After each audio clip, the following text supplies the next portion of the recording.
turning the tables. We're welcoming freestyle queen Judy Torres, a dance legend who hits lit up clubs across decades.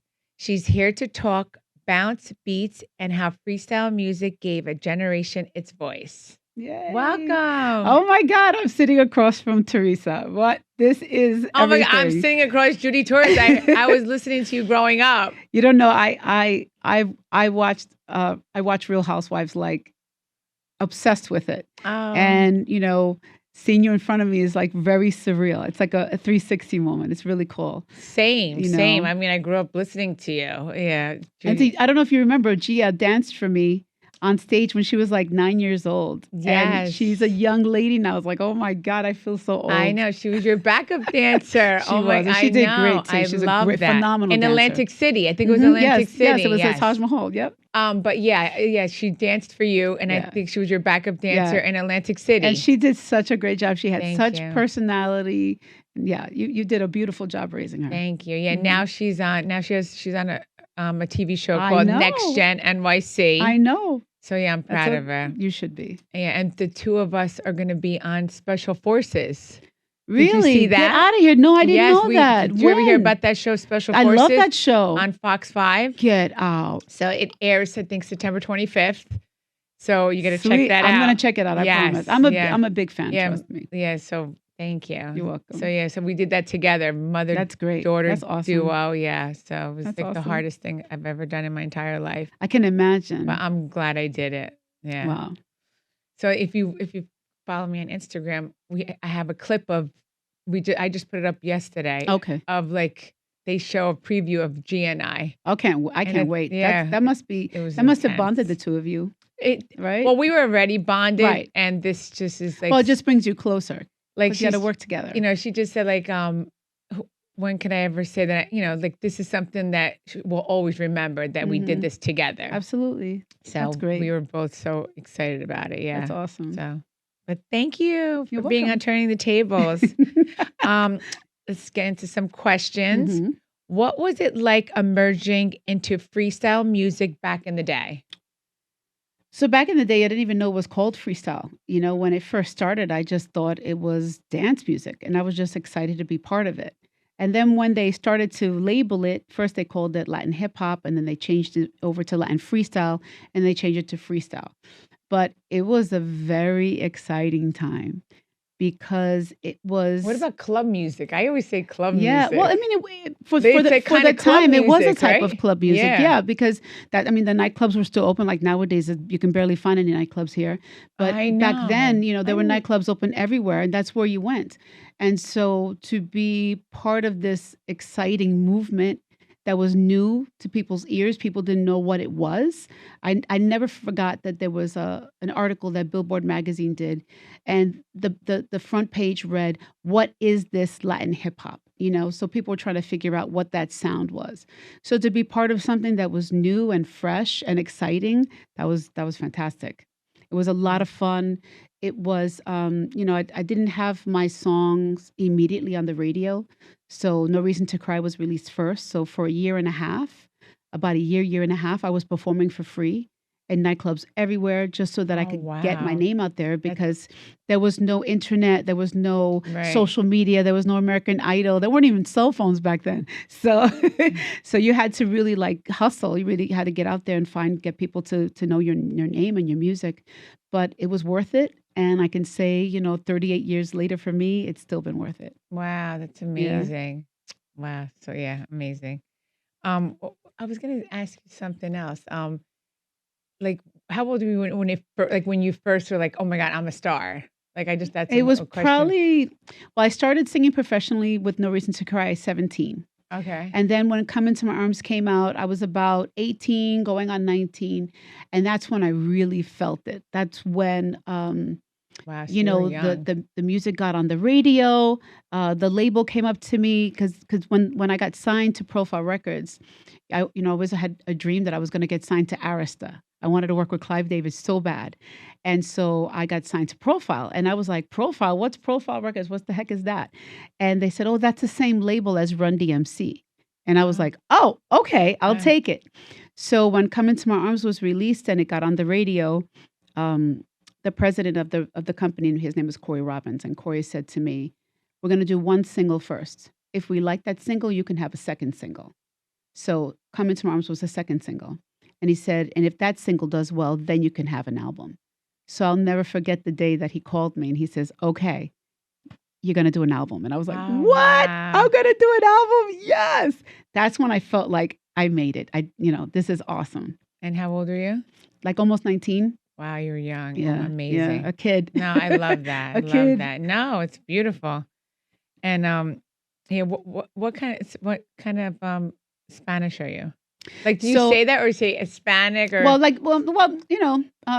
It's such a politically correct. I know. It's a politically correct question, right? Way to say it. But it doesn't offend me. I feel like it's what kind of Latina are you? It's good to what kind of Latina? What's your ethnicity? Okay, I love that. What so I was born here, obviously. I was born in New York, raised in the Bronx. My mother is from Santurce, Puerto Rico, and my father's from Havana, Cuba. Beautiful. So a lot of people don't know about that. My mom raised me mostly, so I definitely relate to the Puerto Rican culture more, but that's because I know about it more.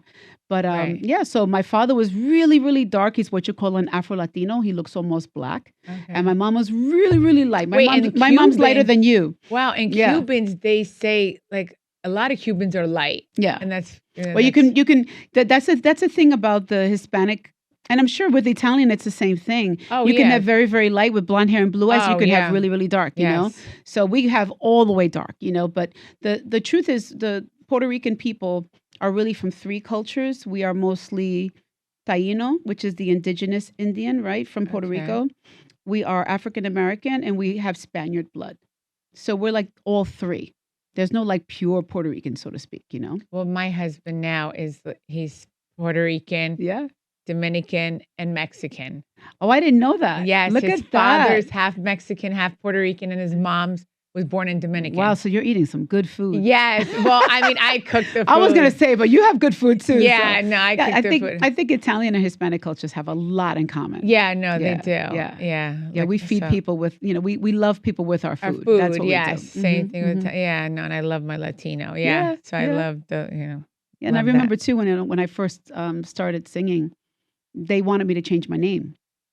And when I wasn't understanding, I was like, why? They said, well, they really won't play your music if you have a Hispanic last name. And I was like, what? Yeah, they won't put it on the radio. I was like, well, why not? So I refused to change it. Some people changed it. And I think, it's like old Hollywood. A lot of the actors would change your name. Right. That was like a tradition. Right. But I didn't want to do that because I had gotten bullied in school a lot. And I felt like if I ever become successful, I want people to hear my name a lot. Yeah. So people can know that I made it, Yeah. So, yeah. I'm glad you didn't change your name. Thank you. Which performance still gives you goosebumps reflecting on it? So I would say that there's two. One was at Spurs Arena in Florida. It's not a very big venue, but holds a few thousand. And I just remember being on stage. I was telling people my story of growing up in the Bronx, being raised by a single mom. I was the oldest of 5. Well, my husband grew up in the Bronx, and too. Yeah. I need to talk to him. Yeah. And I just remember as I was telling my story, there was a little girl in the front, and she had tears in her eyes. And she kind of looked like me. She was chunky and real big cheeks and everything. So I spoke to her, and I got a standing ovation that day, and I didn't know why. It was just one of those magical shows when everything works out right, And the second one was at Radio City Music Hall, the third time I performed there. And it was because I finally had artistic freedom to do the show the way I wanted it to. And it was the first time that I usually don't work with dancers. I worked with a lot of dancers, and I got an outfit made for me. It was just a perfect show. Oh, wow. And when they announced me and everyone just kind of jumped up to stand up, like I just started, I didn't finish, and they all stood up. And then I really had that nervousness, like, oh my God, I really have to kick ass in this show, But it was a wonderfully memorable show because it was one of the first times that whenever I get off stage, I always attack myself about something. I always say, damn it, I should have sang it like that. I should have said this, or I forgot to do this. And it was the first time I came off stage. I was like, nope, everything was the right way. Everything was the way it was supposed to. I was really happy with it. Love that. And I know the feeling with that because after I film, sometimes I'm like, why did I say that? You go, what was I thinking? I know. Why did I say that? And now with social media, you don't get the same opportunities. Like, I'm really happy that when I started, there was no social media because I was able to make mistakes. I know. I could make mistakes and I could say, okay, next time I get on stage, I'm going to fix that. Now, especially I feel bad for the artists now. Everything they do is being microscopically watched. Yeah. And you don't even have a chance to take something down or edit something. And I know you know the feeling that as soon as you do something, they're recording it live. Yeah, no. And this pressure to not make a mistake or not say the wrong thing. It's hard. It's like we're only human. Yeah, it's hard. No one's perfect. No. Yeah. No. So I think people forget that, you know? It's very easy to judge, when you're on the other side, when you're outside looking in, No, you're right. But I think I don't know if you ever heard the quote called "The Arena" by Theodore Roosevelt. He was one of the presidents, and he talks about. I'm going to paraphrase. It basically just means when you're in the arena and you've got sweat and you're working your ass off. It's very easy for the people on the outside to boo you and throw things at you, but they're not in the arena with you. Mm-hmm. They don't know what it takes to do all that work. Right. And, and I know we're in, being in the public eye, you're supposed to be under certain amount of scrutiny, but the truth is you really are trying your best when you're out there. Exactly. Mm-hmm. No, I know. And it's like I know you know. We're criticized the most. It's like, I can't even imagine. It must be like 1,000 times worse for you. I mean, if I sneeze the wrong way, it's like out, like right away. And I'm like, oh my God, I'm so used to it by now, So, yeah, you got to get a hard shell, Yeah. You start to realize that, we do care what people think about us. We do care what they say about us because they're our fans, right? You want to please the fans. But then you start to realize that it's the people who love you most, who have your best interest at heart, those people's opinion matter.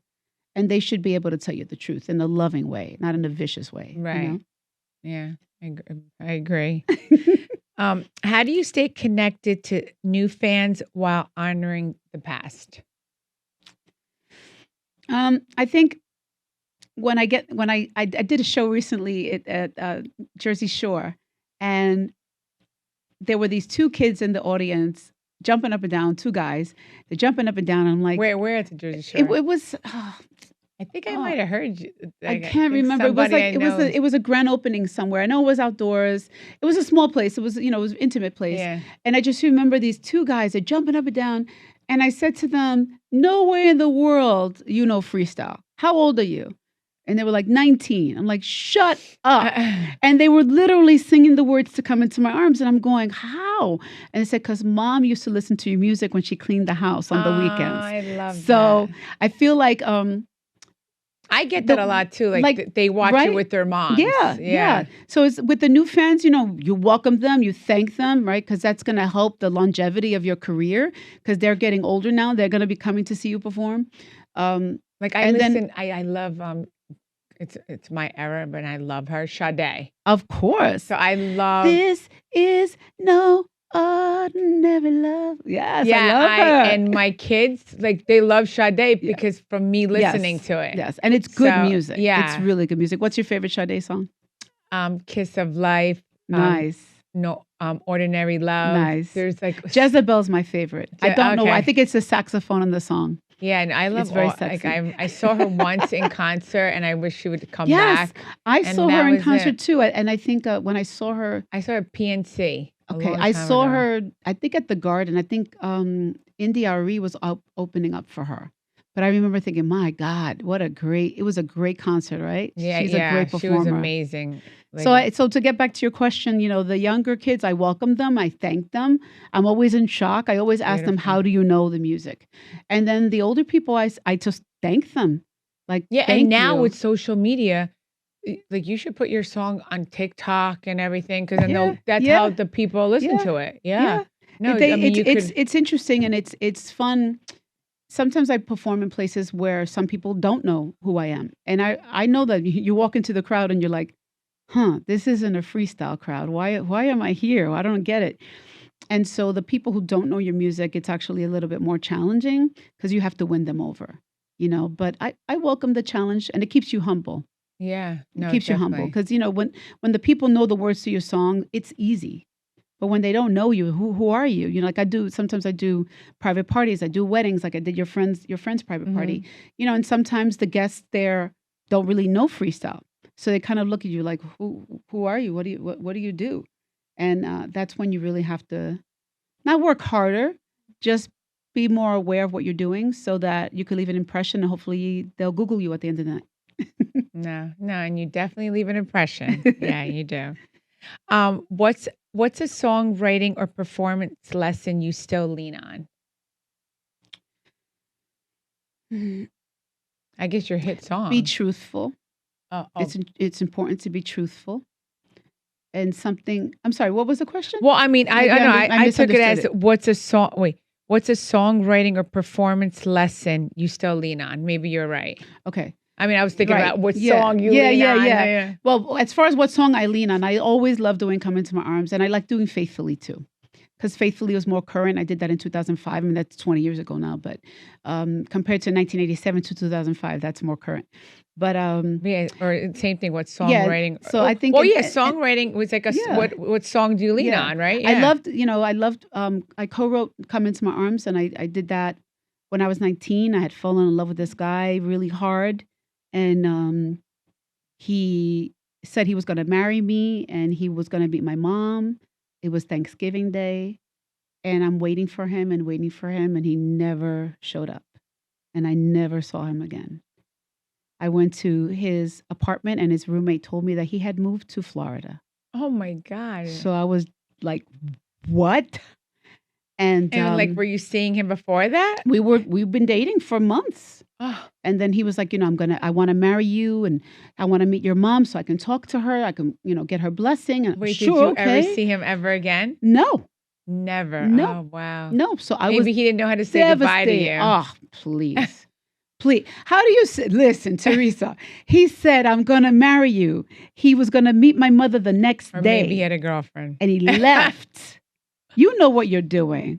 Yeah, maybe. He was, look. People think I'm not over it. I'm over it. I'm over it. No, kidding. But my mom had said to me, because I was complaining, I was crying. That was my first heartbreak in my whole life. And I really fell for him hard. And my mom was like, why are you crying about it? I was like, what do you mean? Like, who wouldn't cry? She's like, yeah, but you're enough. My mother never let me feel sorry for myself for too long. Yeah. So she's like, enough. Yeah. Stop crying about it. Why don't you do something about it? I'm like, what am I going to do about it?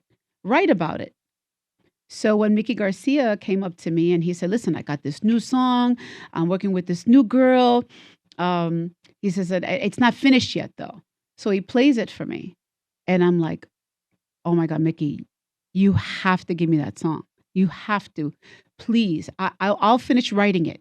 He's like, yeah, but I was going to give it to somebody else. Like, please, please, please. As soon as I heard it, I could hear in my mind what I wanted to do with it. So he says, okay, finish writing it. I said, I'll finish writing it. I'll sing it for you. And if you like it, you give it to me. And if not, fine. And so I finished writing it based on that whole thing that had happened to me. It was the first time I realized that when bad things happen to you in your life, they're there for a reason. They're to teach you something about yourself, or creatively, they help you write. They help you just get your emotions out. Creatively, it helps. Yeah. Mm-hmm. No, it's part of your journey. Yeah, it was what you're going through. Yeah. And that, you're not the only person that's going that happened to. I'm sure there's like so many other people. And I know plenty of people have many tragic love story, heartbreak stories, but and I still tell the story on stage sometimes because I think it's important, especially when what was the name of that younger song? Girls come into my arms. Oh, that one. Come into my arms. Especially when they're younger girls out there, because I said, just because a man says he loves you doesn't always mean that he's telling you the truth. You're right. You've got to wait, take your time, And I was kind of rushing it, but I was young. Yeah. What do I know? What do you know when you're 19? Yeah. Who you are now is not who you were when you were 19. Definitely not. Yeah. Aw. All right. Life turned the table moment. Was there a time was there a time when pursuing music flipped your life in a total unexpected way? I think, initially when I was in school, I did all the theater shows. I did a lot of musical theaters. I did the musicals. I did Scrooge. I did Godspell. I did Music Man. I did Anything Goes. So I went to college. You probably were like the top star in it, right? No, actually, not at all. I actually kind of sucked when I was younger. I actually wasn't very good at singing. I never had money for voice lessons. My mom just couldn't afford it. So I would just listen to my favorite singers. I would listen to Barbra Streisand. I would listen to Donna Summer. I would listen to France Jolie. And I would just sing along with them. And I would say, okay, how does France Jolie hold that note forever? How does Donna Summer sing that high? How come Barbra Streisand can do like everything? And I would just practice along with them. So I didn't really start getting better with singing until I was about 15. I started to discover my voice. It's okay, I think I can do this now. But I always thought that I always thought I was going to be musical theater. Always. I thought I was going to end up on Broadway. That was my dream. And then when I graduated from high school, I was like, okay, I'm going to be the Puerto Rican Whitney Houston. That was my intention. Like I want to do ballads, So when No Reason to Cry came, I was like, okay, it's dance music. It's catchy. All right. Yeah, okay, I'll do this. And the truth was I was so desperate to get into the music business that I didn't care what I had to do. If they had given me a country song, I'd be a country singer now. But I didn't know that it was going to turn into this big thing that was going to last this long. So here I am 38 years later, still singing freestyle. Because you're amazing. And I still love musical theater, and I still go to Broadway musicals. And one day, I know I'm going to say it, I know I'm going to be on Broadway one day. Absolutely. Put it out there. So that was a surprise to me. I thought I was going in one direction, but I ended up in a completely different direction. So, but you never know. Like I always tell people, well, it's a saying that people say, tell God your plans and watch him laugh. Right. A lot of times the way you plan your life out is not the way it's going to happen, right? But sometimes it's good to put it out in the universe. Like I would love to do this. And sometimes, and it does happen, Oh, and I knew from probably about 10 years old that I wanted to be a singer. Okay. I just knew it. Right. It's not just to plan out your life, but, say I want to get married at this age. No. Yeah. Well, I had that plan too. Okay. I'm going to get married by 30. I'm going to have a child by 32. Yeah. No. Exactly. All right. We're going to take some fan questions. Maria from the Bronx. She said, do you still choreograph moves or let the music move you? Oh, that's a good question, Maria. Maria from the Boogie Down. I let the music move me. It's I'm not a dancer. I'm a singer who can move, but I'm not a dancer. So sometimes when I have a big show, like the time I did Taj Mahal, I'll get dancers. We do choreography. But I would say for the most part, I just let it move me. I think it's more important to connect with the audience while I'm on stage than to get the dance moves perfect. And I know that there's other artists out there that are great dancers, and they would die if they weren't dancing, you know? So for me, it's weird. As soon as the music starts, my feet just start moving. And I watch myself on stage sometimes like, why did I do that?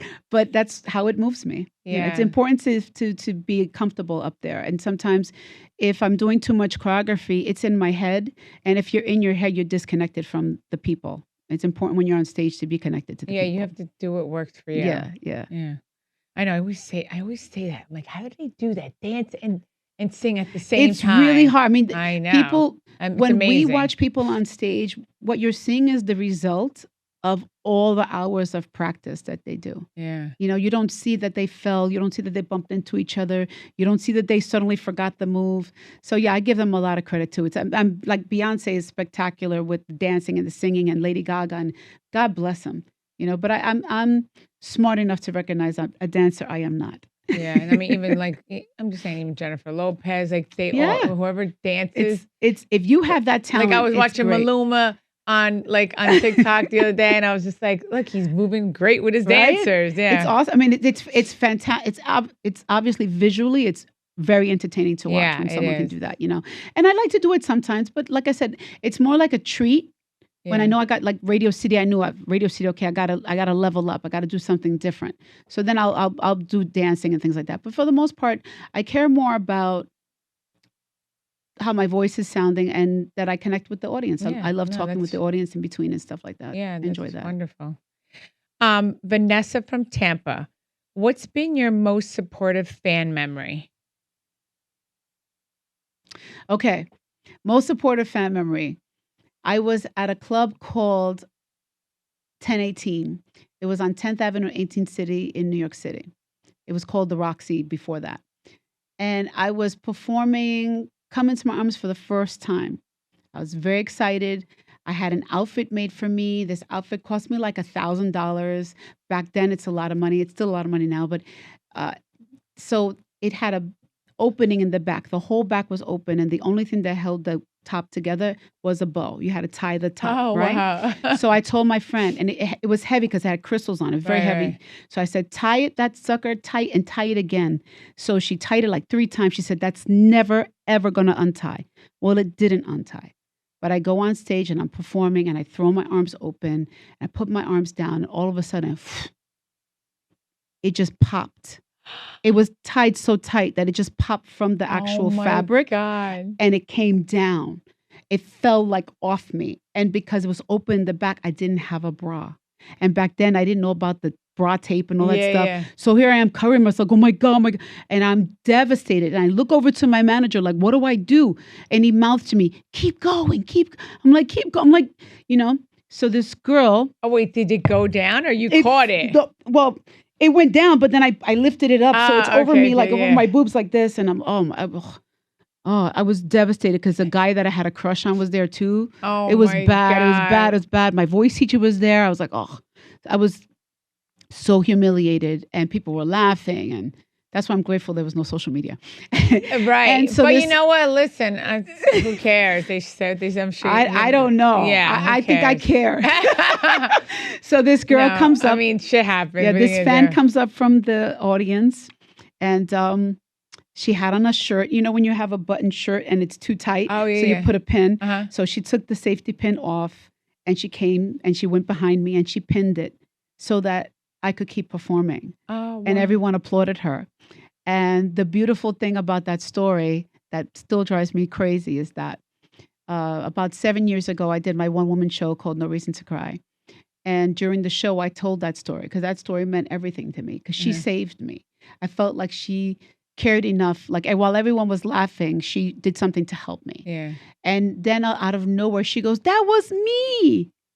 And I was like, "What?"